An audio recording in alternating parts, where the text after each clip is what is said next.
we loved about 2024. First, we're going to kick off with which was our favourite art exhibition or event of the year. I picked a Gulf Quinquennial. It was my favorite because it had 21 different artists and creatives and architects from the Gulf. It was a look back at the last 5 years of artwork from this region. What was your favourite show of the year? Rivals. It's great. It's all set in kind of like Cotswoldy kind of like English like village. What about your favourite film? Wicked. Hey. The performances were so brilliant. The music was great. The story was so riveting. It was so well done. My musical moment was obviously the Eras tour. It was one of the highlights of my year in general, but musically, up the absolute top, I went to go see Taylor Swift in Edinburgh. It was absolutely outstanding. Hi everyone. It's the last episode of the year. Big last episode of the year, so we're going to look back at some of our highlights of the year. It's our highlights of the year. This is Culture Bites coming to you from the National News. I'm Enas Refaei. I'm Farah Andrews. And I'm Maan Jalal. What we loved about 2024. Beautiful. Thanks. First, we're going to kick off with which was our favourite art exhibition or event of the year. We're going to come to Maan first. We're going to go to Maan. It was a tough one. It was a toughie. But I picked a Gulf Quinquennial, which happened in the NYU Abu Dhabi Art Gallery. I did a little video segment about it. I'm sure you guys all saw. I remember. Yes. It was my favorite because it had 21 different artists and creatives and architects from the Gulf who either are from the Gulf or have lived in the Gulf. And it was a look back at the last 5 years of artwork from this region. And it made you think about how the infrastructure of the art world and the art world and the artists have changed and how they've developed over the last 5 years. And it makes you very hopeful about what's going to come in the next 5 years. So that was my favorite one. There were some great works by Faisal Al-Malak, Hazem Harab, Afra, I forget her name. Anyway, but yeah, great artists great work by great artists. Oh, it's nice that we're all coming together as well in Abu Dhabi. Yes. You came down. Thanks. Yes, exactly. My favourite was the Andy Warhol exhibition that actually we went to together. We did go to that together. Yeah, that was a great one, yes. It was a really good one. It had a lot of work that was kind of privately owned. So it was being exposed for the first time. And it was a really good one for my children because I think Andy Warhol, and I've said this before because I think I spoke about it on the podcast, but he's just so accessible. And it's so easy and fun to talk about pop art and what that means and how to recognize it. So they were totally in love with his work after that. But they also had a book which is really sweet, written by his nephew, called Uncle Andy and His Cats, which is a children's book. And it's all about Andy Warhol had at one point a house kind of overrun with cats in New York. And him and his mother decided to write and draw about them. And then they had all the cats were taken away by lovely people who really wanted to have a slice of the Andy Warhol cat world. Oh, that's cute. Very, very sweet. We don't talk about Andy Warhol or his cats enough. No, we don't. We actually don't. My art highlight of the year was an exhibition I saw in the UK. It was Women in Revolt, Art and Activism in the UK from 1970 to 1990. That was at the Modern 2 exhibition, Modern 2 gallery in Edinburgh. The reason I loved it. I saw it in the summer, but it's actually still running. So anyone that happens to be in Scotland now, you can go and catch it until the end of January. So that's pretty cool. It is a Take Britain touring exhibition that kind of does a bit of a survey of feminist culture in the UK and the kind of changing face of British culture. The kind of key issues that it kind of grapples with are the women's liberation movement, maternal domestic experiences, the visibility of Black and South Asian women artists in the UK, and the AIDS epidemic. So it's such a broad and really powerful exhibition. It's multi-medium, so it's like film, sculpture, photography, paintings, and it's really impressive. Two pieces I wanted to shout out. There was a 3-minute Scream by Gina Birch, which is a kind of short from 1977, which is exactly what you think it's going to be, and it is just a guttural scream. And it kind of greets you as you walk into one of the rooms. And a second piece is Urania by Maud Salter, who is a Scottish artist of Ghanaian heritage, and it's from her Zabat series, and it's a really beautiful kind of photography portrait. And the word Zabat, I learnt, is a sacred dance or an occasion of power that relates to a black woman's rite of passage. So it was a really powerful like stance, and kind of as part of a series of 9 images. So yeah, I love that. Well, lots of people are probably going back to Scotland for Christmas. So yeah, I mean, if you're Emirates there- has just relaunched its direct flights to Edinburgh as well. So Oh, that's very handy because I might be going to the Fringe. Oh. We'll talk about that later. we'll talk about it. So let's talk television. Shows. What was your favourite show of the year? For me, I think I mentioned it before, The Rings of Power, the Amazon Prime show, which is the prequel to the Lord of the Rings show set like 500 years before. Its second season came out this year. For me, the marker of a good show is I don't even want to look at my phone. I forget my phone exists, like when I'm watching an episode. So every episode I watched, and they were doing that thing where they release one every week. So you can't binge watch it. So it actually makes you excited to watch the next one. And I was like very much involved in all the like conversations that were happening online about each episode and the fan theories and everything. It was really good, and it was mainly about why Sauron did what he does, and sort of a character portrait of Sauron, who is, you know, the big bad guy from Lord of the Rings. But yeah, brilliant show, beautifully filmed, great performances, all around my favorite. Ah, fun. Love. You know what I'm going to say. I've written down 2 for myself because I think I know what you've got to do. Rivals. Yeah. Yeah, so it's based on a book. What's the... Julie Cooper. Yeah. What Farah said. But it's great. It's all set in kind of like Cotswoldy kind of like English like village. Right? 1980s, right? 1980s. So it's very shoulder pad. I think very power dressy. It kind of, again, it like talks about the class system in the UK, and there's a lot of like undercurrents of different discussions that are happening about like, you know, television, feminism as well in the workplace. There's lots of different undercurrents happening within the storylines. The whole thing is quite risque and it's a bit naughty. So don't watch it with mum and dad, but... Or children. No children. Because it is on Disney Plus, which is... I know, that was quite a rogue choice. Because it's Hulu. But yeah, it is. It's on Disney quite Plus. a rogue choice, but I really enjoyed it. I absolutely binge watched it. So opposite to you, man, I just kept going until I finished it. But yeah, really fun, really funny, and it does make you think a bit about how far maybe perhaps society, but especially the television industry's come. I worked in television for 15 years, and yeah, there was like hints still of like people from that era, and it kind of made them make maybe a bit more sense than they did when I worked with them. Interesting. My series, I had that as an option if you went rogue and gave us something else. But I'm going to say Shrinking. I've definitely spoken about it on the pod. I loved it. I am just about 1 episode off the last episode of series 2, because Apple TV Plus does the thing where it releases new episodes every week, which is so funny because like we loved binge culture for a while, but now we're like, no, drip feed us again. Yeah. I don't want, I can't have oversaturation, please don't. So we're kind of moving back towards like a program television system, which we all thought we didn't want. But no, it's fantastic. It's about therapy. It's about kind of like family dynamics, neighbor dynamics, friendship. It is funny. It's sad. I laugh so much in every scene, but I also cry a little bit in every episode because it's about grieving. It's brilliant. And Jason Segel is so good in it. And he writes it with Brett Goldstein from Ted Lasso. So yeah, it's a brilliant show. Something you just said though, Maan, when you said the kind of a sign of a good TV show is something you don't want to pick up your phone during. I had that during The Last of Us, which is a very un-me show to have loved. That's not very you. But my goodness, I loved it, and I just did not want to even pick up my phone. So I am looking forward to the next series of that next year.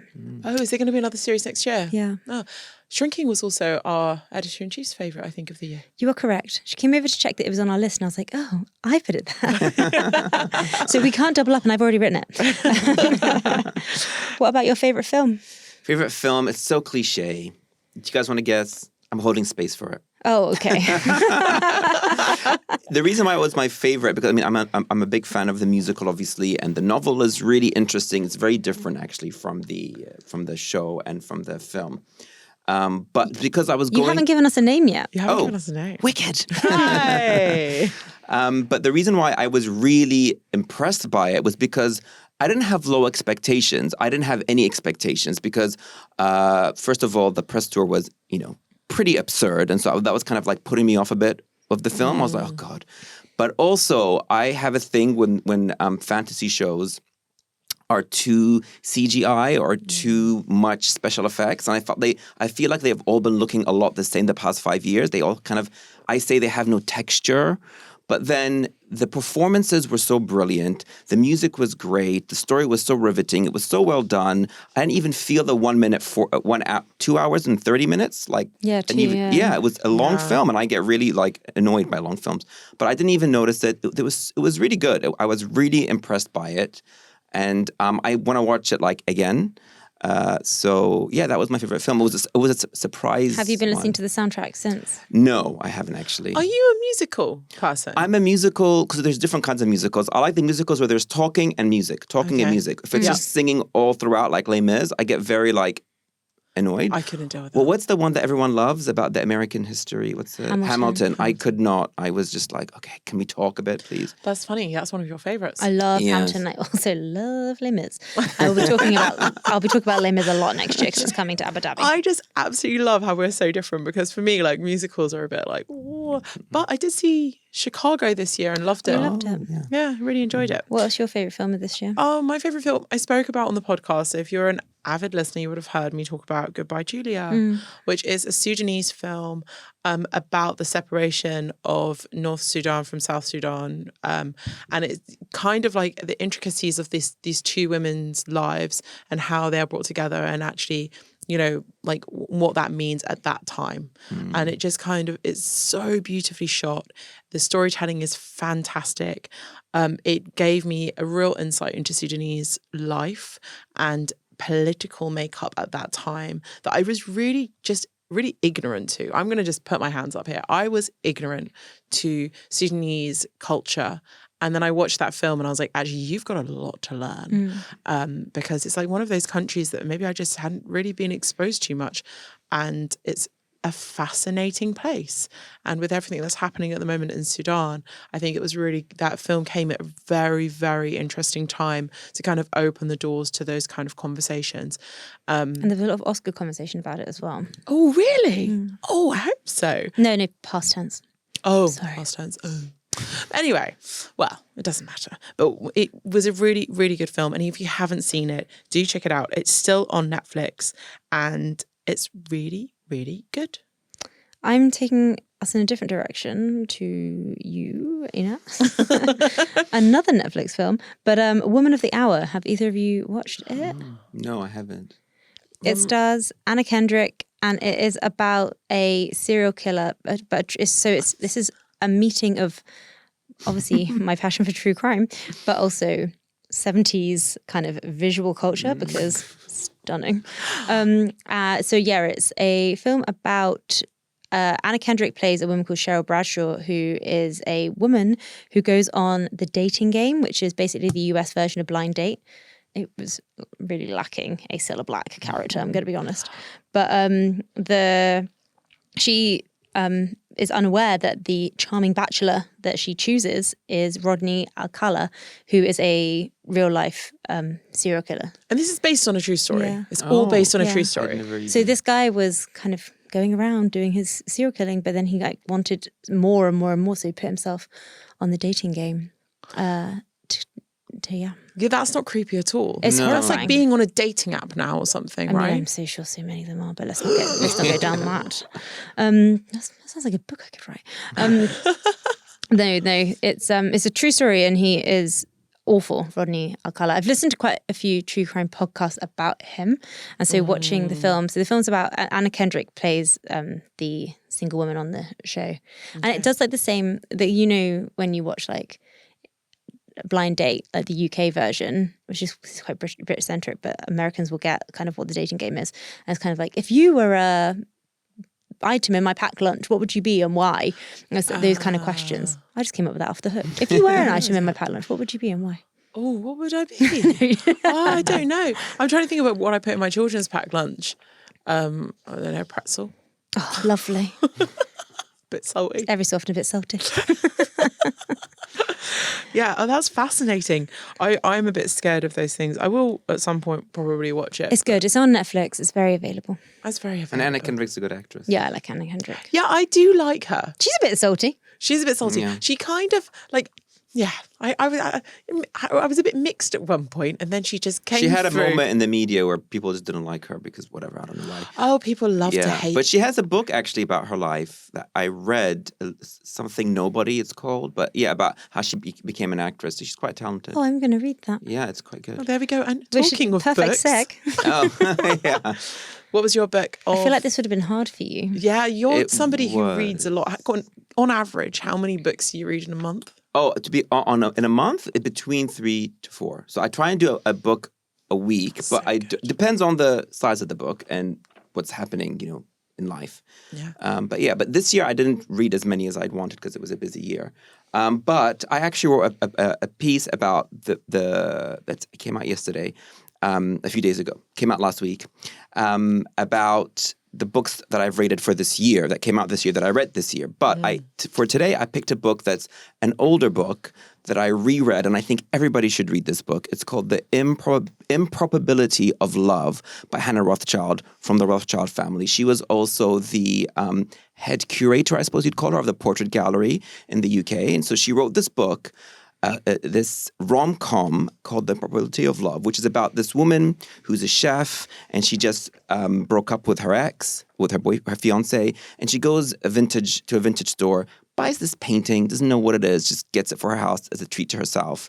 And turns out this painting is by like some fictional famous Renaissance artist, and everybody from the art world wants it. So you have like this woman who's running this massive museum wants it. You have a rich oligarch Russian who wants it. This is such a fantasy, right? For so many was people literally, to buy a painting. and Yes, then of suddenly course. Everyone wants it. And You're everybody like, wants I've got it. Yeah. But also, what a meeting of your interests. Exactly. Yeah. High society, High fine soci- art, exactly. literature. Rom-com. And there's a rom-com in there. And she used to. So the writer worked at National Portrait Gallery, is my favourite gallery in London. Yes, she was used to run it. And so what I love about this book is that each chapter is from someone different perspective, including the painting's perspective. What? So who owned it? interesting. Yeah, and if you don't know anything about art, because she's the Hannah Rothschild is a seasoned art person, you learn about art while reading. So it's like a fun way to learn about different movements and furniture and art. Anyway, it's brilliant. It's really I'm gonna great. pick that up. Yeah. That's What my about book. you? Oh God, I sound so lowbrow now. I went quite highbrow. You did didn't go I? quite Just highbrow. then, everyone was like, "Oh, goodbye, Julia. Oh, just Oscars." Blah, blah, blah. Now I'm going to go quite lowbrow. I'm going to take us down the drain, down the drain, which is the autobiography of Julia Fox. I mean, I couldn't stop reading it. It's brilliant. I wouldn't say it's lowbrow, by the way. Neither would I. So Give yourself some credit. I'm going to give myself some credit. So if you don't know who Julia Fox is, she is a muse, a fashionista, an icon who for a very brief moment of her life dated Kanye West. Yeah. And that kind of put her on the map because she is very eccentric in her style and her fashion. So this brief encounter with Kanye West definitely put her on the map, which is in the book, but I would say it was a very, very small, She calls tiny, him like tiny, the tiny. rapper. Yeah, the she doesn't even reference Yeah, him, she yeah. doesn't really reference him because he's not really that important. Because Julia Fox is fabulous, and Her life is fascinating. her life is absolutely She's fascinating. DM'd me before. Wait, no. Have we got any sound effects? Boom, boom, boom. But we need like a mic drop sound We effect. do. Yeah. What? Yeah. I used to post a lot about her in my stories. And I used to tag her because, I'm a loser. And she liked my stories and she sent me a heart. I was like, oh my God, I love you. Did you message her that? I didn't message her that. I was like, oh, I love your book. And she saw it but didn't respond. But whatever, she sent me a heart. She knows. She knows. Also, I would just like to observe the fact that this book is maybe the first that all three of us have read. Oh, So no, this is- and Yellow Face. We've all read Yellow Oh, we Face. have. Okay. But yeah, two So books. these are the centre of our cultural Venn diagram. Yeah.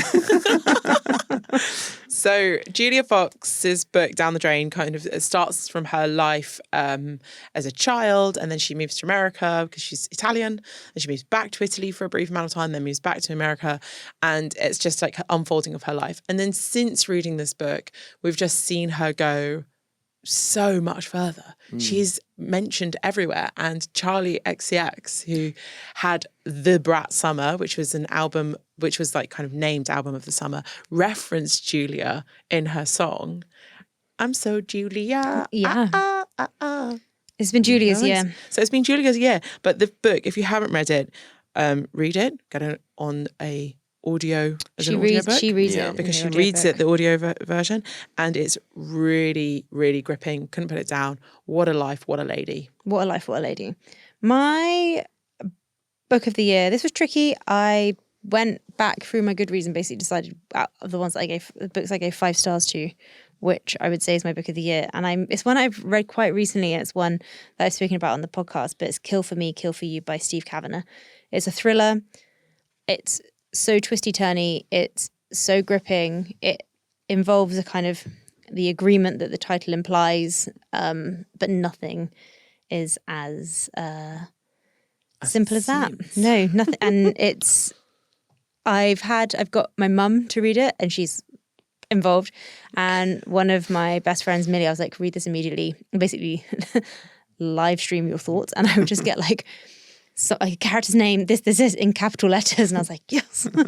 Every time there was a twist, it's very, very gripping. I read it in a day and a half. So What? Yeah. Repeat the name. Kill for Me, Kill for You by Steve Kavanagh. It's a very gripping thriller. I saw you carrying that around. You literally couldn't put it down. That's who I am.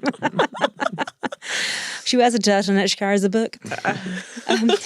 She has her glasses on. It's just a fantastic era.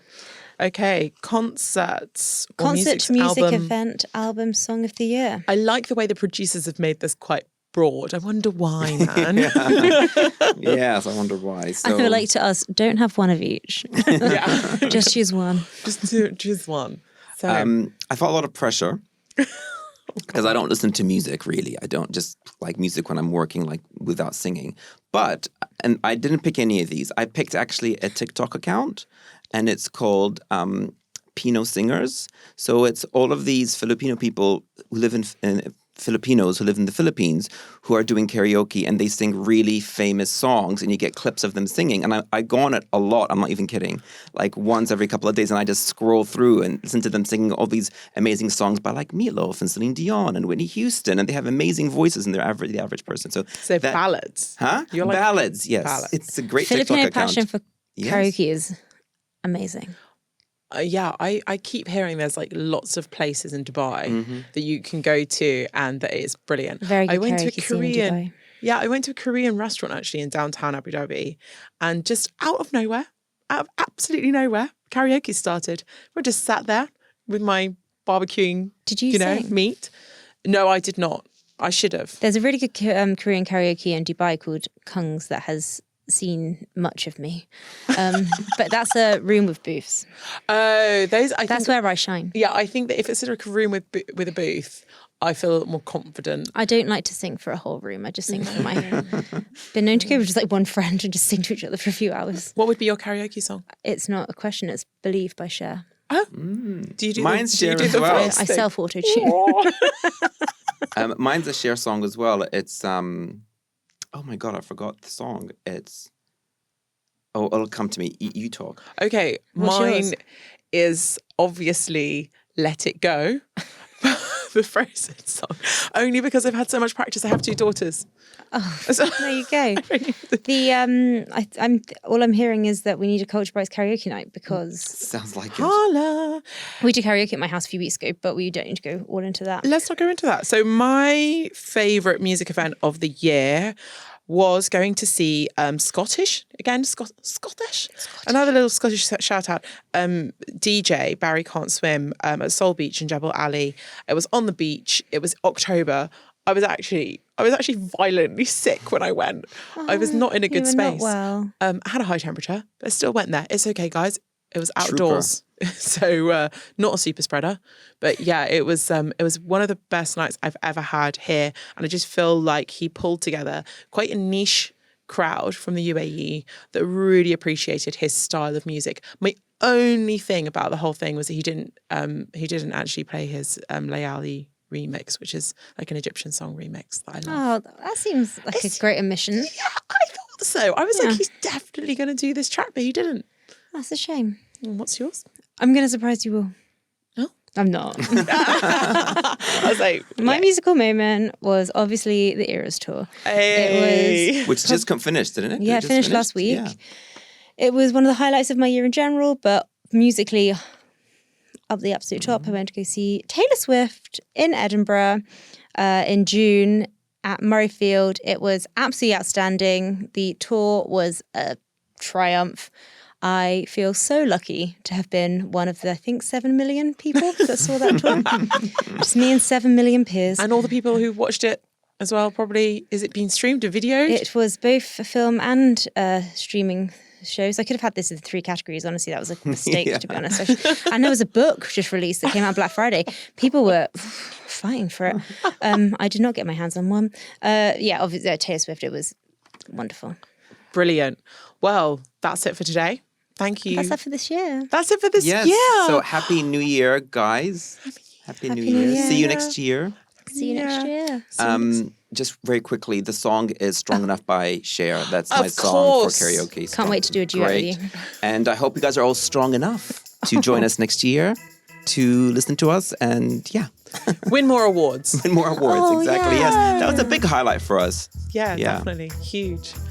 Well done, team. Well done. I'm waving at the producers. Bye. Bye.